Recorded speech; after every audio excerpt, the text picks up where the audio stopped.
Good morning, guys. It is Tuesday, the 21st of April. So, here are some updates and things around the internet for you guys to look for. So, first up, for your daily update on the coronavirus and all of its related and subsequent news, instead of a statistical thing, here's an opinion piece I came across this morning that is quite interesting. So if, like Mr. Barber, you find yourself deeply cynical about the United States and its response, and yet do not subscribe to a bunch of conspiracy theories that somehow Wi-Fi is causing it, this article, "We Are Living in a Failed State, the Coronavirus Didn't Break America, It Revealed What Was Already Broken," is a very good read.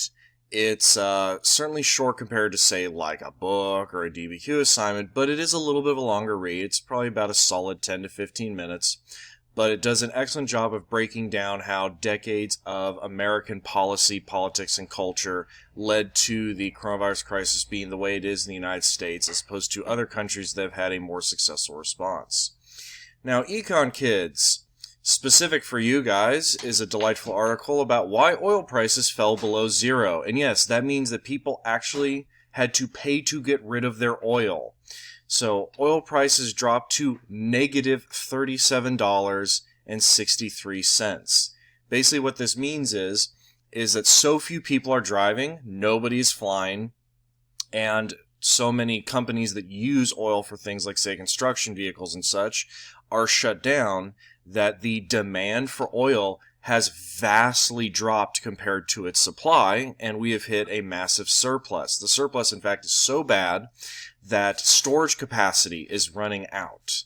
And these various oil and petrochemical companies are desperately trying to offload stuff, even at a small loss, in order to prevent themselves from completely collapsing as a business.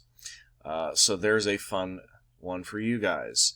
For world history kids, I know it's been a while since we talked about India, and it's probably going to be a week or two before we get to them again in the modern or the post-World War II era. But here's a strange little story for you that popped up in the redistribution feeds.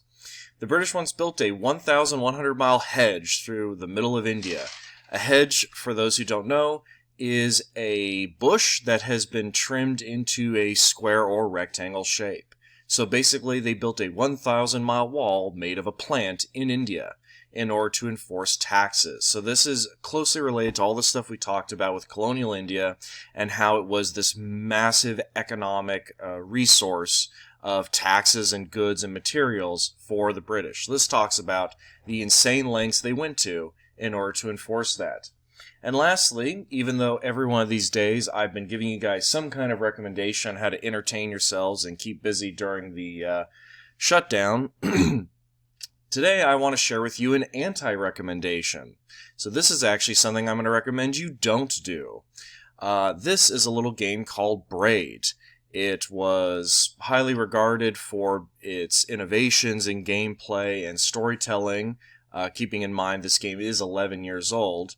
Don't let the graphics fool you. They're deliberately done in a very old-school Super Nintendo way as part of its aesthetic. I, however, actually do not recommend this game. I slogged through it forever to finish it, and unlike a lot of other options I'm going to recommend to you guys as this whole thing continues, I did not find this one fun at all. I found the puzzles unintuitive, and just the overall thing somewhat pretentious, even compared to other pretentious games that I rather enjoyed. So this is my anti-recommendation. Save your money, look for something else I recommend.